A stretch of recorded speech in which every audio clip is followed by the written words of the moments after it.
नमस्कार जय जगन्नाथ मु ममता पाणी मो यूट्यूब चैनल साहित्य दीदी को आपण समस्त को स्वागत करुछि। पिला माने आज आमे जो विषयटी आलोचना करिबा ता ना होछि सभ्यता और विज्ञान। या पूर्वरु आमे तीनोटी विषय रिविजन करि सारिछंती। मु भाबुछि तमे सेही रिविजन वीडियो गुड़िक देखी जदि भी तुम छाड़ी जाइथिबो आज पुणी थरे मन पकई दूची से गुड़िक निहाती देखिबो बिले काहेकि ना तमरो एमसीक्यू क्वेश्चन बहुत गुड़े आसीबो आ से गुड़िक देखि देले ही तुम सेटा मन रहइबो। ठीक अछि। एबे आमे सभ्यता और विज्ञान रो प्रश्न उत्तर आलोचना करिबा। एई जो प्रश्न उत्तर मु लेखिछि आलोचना करिबा पाई सेथिरे विगत वर्षर 10टी प्रश्न मध्य अछि। तेणु टिके मन देकिरि ताकु सुनिबो आ मने रखिबो। देखबिले 1 नंबर सभ्यता और विज्ञान प्रबंधटीर लेखक किए?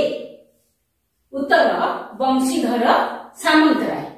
2 नंबर सभ्यता और विज्ञान प्रबंधटी केउ पत्रिका रे प्रकाश पाइथिला? उत्तर उत्कल साहित्य पत्रिका। 3 नंबर जे कोनोसी विषय रे सम्यक ज्ञान को कोन कुहा जाए? उत्तर है विज्ञान। सम्यक माने पिला माने बहुत पिला एई भूलटी करंती। सम्यक माने से माने भावंती संक्षिप्त नहीं। सम्यक माने विशद आलोचना बा विस्तृत आलोचना। सम्यक माने विशद बा विस्तृत मने रखिबो। 4 नंबर आधुनिक सभ्यता तार लक्ष्य स्थल रे पहुंचिबा पाई काहाकू पथ प्रदर्शक रूपे वर्ण करिछि? उत्तर विज्ञान को। 5 नंबर त्याग और आत्म संयम केउ सभ्यतार आदर्श थिला? उत्तर है भारतीय सभ्यतार आदर्श थिला। 6 नंबर हिंदू मानक मतरे लक्ष्य स्थल रे पहुंचिबाकू हेले केउ उन्नति सर्वोदौ करणीय? शारीरिक और मानसिक। 7 नंबर प्रश्न पिले देख भारतर वैशिष्ट्य कौन? उत्तर होची आध्यात्मिकता। तार आध्यात्मिकता होची तार वैशिष्ट्य। 8 नंबर विज्ञानर अपकारिता मानवर केउ गुण जोगु संगठित होईची? उत्तर ज्ञानर अल्पता। 9 नंबर प्राचीन रोमीय और ग्रीस सभ्यतार आदर्श रूपे किए परिगणित हेउथिला? ताकर सभ्यतार आदर्श थिला वैषयिक उन्नति। 10 नंबर सर्वविध वैषयिक जंजाल को विपदर हेतु बोली केउ माने भाबुथिले? भारतीय माने भाबुथिले। 11 नंबर जड़ विज्ञान केते भागरे विभक्त? जड़ विज्ञान 2 भागरे विभक्त। पदार्थ विज्ञान और रसायन विज्ञान केउ विज्ञानर अंतर्भुक्त अटंती? जड़ विज्ञानर अंतर्भुक्त। 13 नंबर जीव विज्ञान केते भागरे विभक्त? जीव विज्ञान 2 भागरे विभक्त। 14 नंबर प्राणी विज्ञान और उद्भिद विज्ञान केउ विज्ञानर अंतर्भुक्त अटंती? जीव विज्ञानर अंतर्भुक्त अटंती। जड़ विज्ञान मूल रे केउ शास्त्र निहित अछि? जड़ विज्ञान मूल रे गणित शास्त्र निहित अछि। 16 नंबर पिले देख गेंगुटी पत्थर रे पानी ढाइले सेथिरु केउ बाष्प बाहारे? सेथिरु अंगारकाम्ल बाष्प बाहारे। 17 नंबर आलोक और उत्ताप परी जीवन केउ शक्तिर एक अवस्था? उत्तर होची प्रवहमान शक्ति। 18 नंबर भारतीय मानकर वैषयिक उन्नति किपरि संभव होइथिला सेमानकर वैषयिक उन्नति त्याग धर्म देई उन्नत हेतिला बा संभव हेतिला। 19 नंबर काहा बଳରେ प्रत्येक पदार्थ अन्य सहित संबंध स्थापन करिबारे सक्षम होइछि उत्तर होछि शक्ति बଳରେ। 20 नंबर आधुनिक सभ्यतारे सर्वत्र काहार अभाव परिलक्षित हेउछि उत्तर संयमर।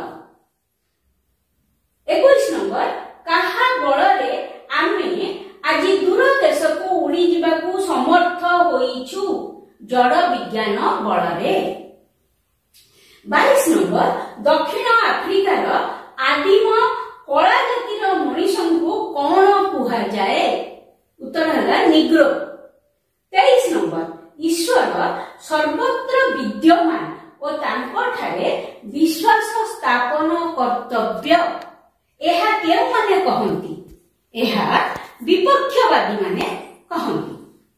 24 नंबर केउ विज्ञान बଳରେ प्रकृति रे संगठित जागतिक क्रिया को आम्हे माने हृदयंगमन करि पारिछु जड़ विज्ञान बଳରେ। 25 नंबर आज पर्यंत आम्हे माने सभ्यतार केउ स्थान रे पहुंची पारि नाहु बोली प्राबंधिक कहिसंती। सभ्यतार उच्चतम सोपान पाखरे आमे माने पहुंची पारिनु। 26 नंबर वैषयिक सुख समृद्धि पाई केउ विज्ञान आमर सहायक होइछि जड़ विज्ञान। 27 नंबर देख जेतेबेले आधुनिक सभ्यतार आदर्श समस्ते जानिबे सेतेबेले कोन हेबो उत्तर मैत्रीर ध्वजा उड़िब। 28 नंबर हिंदू माने सभ्यतार उच्चतम सोपान को आरोहण करिथिले मध्य केउ माने तार विलोप साधन करिथिले उत्तर सभ्यतर जाति। 29 नंबर आधुनिक सभ्यता तार लक्ष्य पथरे पहुंचीबा पई कोन करूछि उद्योग। 30 नंबर जेतेबेले आमे माने समस्त विषय जानि परिबा पर्वत शिखर रे पहुंची परिबा सेतेबेले विज्ञानर केउ दिगटी अपसारित होई जीव अंधकार दिगटी। 31 नंबर आधुनिक सभ्यतार लक्ष्य स्थल रे पहुंचीबाकू आमे माने काहाकू अवलंबन करिथाउ उत्तर विज्ञान को। 32 नंबर आमे माने केउ विज्ञान बଳରେ जीवंत पदार्थ को विश्लेषण करी तार विविध प्रक्रिया तथा समस्या समाधान रे सफल होई पारुछु उत्तर जीव विज्ञान। पिला माने ए विषयटी एठी सरीगला। मु आशा करूची तुमे जदी एतिकी प्रश्न उत्तर मने रखिबो ताहाले ए विषय को आसीथिबा समस्त प्रश्नर उत्तर देई पारिबो। रहिली।